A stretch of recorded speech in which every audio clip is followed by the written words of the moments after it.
اللہ کی طرف سے نعمتیں، رحمتیں، برکتیں نازل ہوتی ہیں اور یہی لوگ ہدایت پر ہیں۔ گویا رب العالمین نے اس مقام پر واضح فرما دیا کہ جو صبر کرنے والے ہیں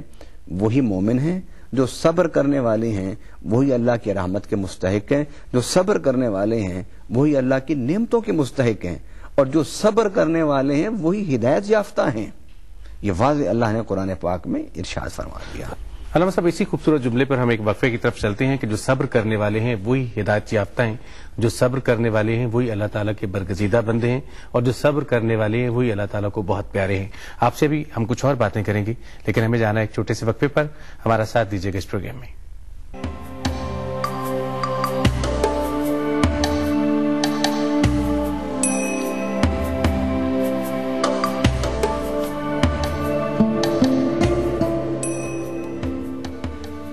آپ سب کو ایک بار پھر خوش آمدید کہیں گے اس پروگرام میں، جس میں آج ہم صبر اور شکر کے حوالے سے بات کر رہے ہیں۔ علامہ صاحب، اللہ تعالیٰ کو بہت پسند ہیں صبر اور شکر کرنے والے بندے، اور ان کے لیے بہت سی بشارتیں ہیں۔ آپ یہ فرمائے گا کہ آپ صلی اللہ علیہ وسلم کی زندگی جو ہے ہم سب کے لیے ایک نمونہ ہے، ہم سب اس پر اگر عمل کریں تو ہم بہت سی آسانیاں اپنے لیے فراہم کر سکتے ہیں۔ آپ صلی اللہ علیہ وسلم کی حیات طیبہ کو جب ہم دیکھتے ہیں تو اس میں سے کس طرح کی کون سی مثالیں ہیں جن کو ہم مثال کے طور پر پیش کر سکتے ہیں عالمی انسانیت کے لیے صبر اور شکر کے حوالے سے؟ اللہ کے دین کی محنت سے عبارت ہے حضور صلی اللہ علیہ وسلم کی پوری زندگی، تو آپ کی پوری زندگی صبر و شکر کا ایک نمونہ ہے۔ آپ نے فاران کی چوٹیوں پر کھڑے ہو کے ایک مقصد کا اعلان کیا تھا۔ وہ مقصد کیا تھا؟ یا ایھا الناس قولوا لا الہ الا اللہ تفلحوا، اے لوگو اللہ کی طرف آ جاؤ، اللہ کو مان لو وحدہ لا شریک، اور تم فلاح پا جاؤ گے۔ یہ گول، یہ مقصد حضور صلی اللہ علیہ وسلم نے اس کا اعلان پہلے اپنے خطاب میں فرمایا۔ پھر اس مقصد کی طرف لوگوں کو دعوت و تبلیغ کا جو سلسلہ آپ نے شروع کیا، آپ دیکھیے جتنی مشکلیں آئیں، جتنی پریشانیاں آئیں، آپ نے اس محنت کو ترک نہیں کیا۔ صبر کہتی ہی اس کو ہیں کہ جو مشن، جو مقصد اللہ آپ کو دیتا ہے اور اللہ نے آپ کو دیا، آپ نے اس مقصد اور اس مشن کو پورا کرنے کے لیے جب سفر کا آغاز فرمایا تو آپ نے اور آپ کے ساتھ جو جڑتے گئے انہوں نے پھر اس محنت کو کسی بھی مشکل کے سامنے چھوڑا نہیں۔ نبی پاک صلی اللہ علیہ وسلم ایک دفعہ بیت اللہ شریف میں نماز پڑھ رہے تھے، آپ سجدے کی حالت میں تھے۔ جب سرداران مکہ نے نبی پاک صلی اللہ علیہ وسلم کی پشت مبارک پر اونٹ کی اوج رکھی تو اس کے وزن سے حضور صلی اللہ علیہ وسلم سجدے سے سر نہ اٹھا سکے، تو حضرت بی بی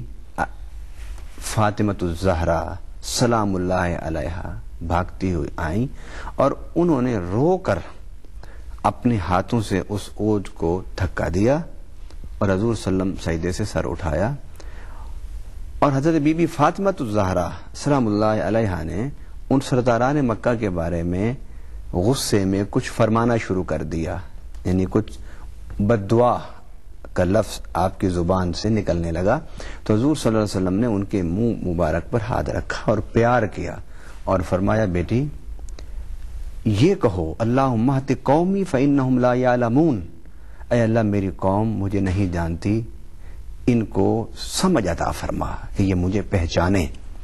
حضور صلی اللہ علیہ وسلم نے ایک جملہ مبارک بھی اپنی زبان سے ان کے لیے سخت نہیں نکالا۔ اسی طرح آپ دیکھیے شاب ابی طالب 3 سال کا سوشل بائیکاٹ، اس وادی میں مسلمان محصور تھے اور وہاں پر ان کے ساتھ ملنا جلنا کھانا پینا سب بند،